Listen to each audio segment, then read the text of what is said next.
काँग्रेसची भारत जोडो यात्रा जी आहे ती आजपासून महाराष्ट्राच्या सुरुवात होत आहे आणि नंदुरबारपासून याची सुरुवात होणार आहे। यासाठी अनेक नेते जे आहेत काँग्रेसचे ते दाखल झाले आहेत। आपल्यासोबत बाळासाहेब थोरात यांच्याकडून जाणून घेऊ की कशा पद्धतीने ही जी यात्रा आहे ही सुरू राहणार आहे। सर, ही जी यात्रा आहे नेमकं कशा पद्धतीने सुरू राहणार आहे आणि या यात्रेमुळं येणाऱ्या लोकसभेच्या ज्या काही प्रचाराची सुरुवात आहे ती होणार का? खऱ्या अर्थानं ही यात्रा भारत जोडो न्याय यात्रा ही ऐतिहासिक आहे आणि मणिपूरमधून सुरू झाल्यानंतर शेवटचा टप्पा हा सुरू झालेला आहे आणि हा एक ऐतिहासिक टप्पा आहे। नंदुरबार आमच्याकरता काँग्रेसकरता तर खूपच महत्त्वाचं हे भूमी आहे। आदरणीय सोनियाजी असतील, आदरणीय इंदिराजी असतील, राजीव गांधी असतील, आता राहुल गांधी येत आहेत। हा ऐतिहासिक क्षण आहे, इतिहासामध्ये लिहिला जाणारा हा क्षण आहे आणि कायम ताकद त्यांनी काँग्रेसला दिलेली आहे, या भूमीनं दिलेली आहे, या सर्व जनतेनं दिलेली आहे।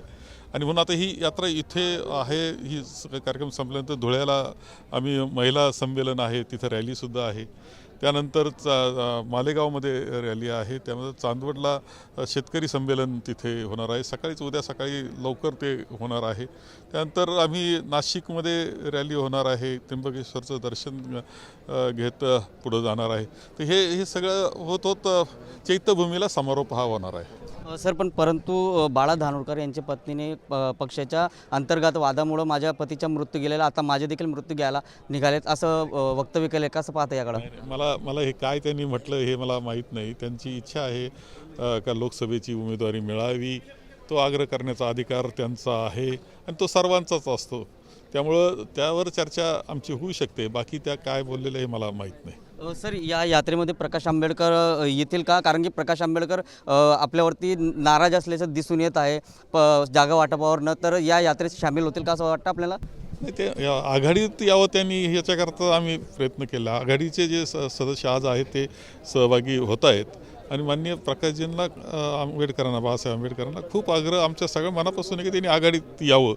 आघाडीतले सर्व सदस्य आमच्या यामध्ये सहभागी होणार आहेत। सर, महायुतीच्या जागा वाटपासाठी सतत दिल्लीला जावं लागत असतं, महाराष्ट्रात तोडगा निघत नाही आहे, कसं पाहता आपण याकडं?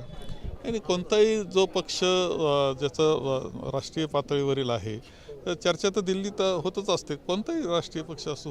त्यामुळं काँग्रेसलाही दिल्लीमध्ये चर्चेला जावं लागतं। स्क्रीनिंग कमिटी असते तिथे, पुन्हा सेंट्रल इलेक्शन कमिटी असते, त्या कमिटी सामोरं जाण्याची एक पद्धत आहे आणि परंपरा आहे। नाही, परंतु अजित पवार असतील किंवा शिंदे असतील यांची कुठेतरी गोची होताना दिसत आहे का? लवकरच खूप गोष्टी चांगल्या कळतील आपल्याला आणि माझ्या ते चॅनलवर चालतीलही त्या। म्हणजे ते गेलेत आता खरे तिकडं सत्तेकरता गेले असं निवळ नाही आहे, अनेक दबाव त्यांच्यावर होते म्हणून ते गेले, हे नाकारता येत नाही। जनतेला सर्व काही माहिती आहे आणि शेवटी आता काय काय त्यांचे अनुभव त्यांना येणार आहेत ते सुद्धा महत्त्वपूर्ण ठरणार आहेत। एक शेवटचा प्रश्न आहे, निलेश लंके परत आले आहेत, आणखीन काही आमदार परत येतील का शरद पवारकडं किंवा उद्धव ठाकरेंकडं? सगळे गेले ते काय मनापासून गेले असं काही नाही, अनेक कारणानं लोक गेलेले आहेत, येतील ते आता बरेचसे। आता निलेश लंके कालची बातमी आहे ते तर आले असं म्हणतायत, चांगली गोष्ट आहे, आले पाहिजे त्यांनी। जागा वाटप कधीपर्यंत होणार? लवकरच संपेल। निश्चितच या यात्रेमध्ये प्रकाश आंबेडकरांनी देखील सहभागी व्हावा असं आवाहन करण्यात आलेलं आहे। तर जे आमदार जे गेलेले शिंदे गटात असतील किंवा अजित पवार गटामध्ये यश खुशीने गेलेले नाही, त्यामुळं कधीही परत येतील आणि लवकरच आपल्याला असं माहिती मिळेल असं सूचक वक्तव्य जे आहे ते बाळासाहेब थोरात यांनी केलेलं आहे। कॅमेरामॅन प्रसाद पवारसह जितेंद्र बैसाने, TV9 मराठी, नंदुरबार।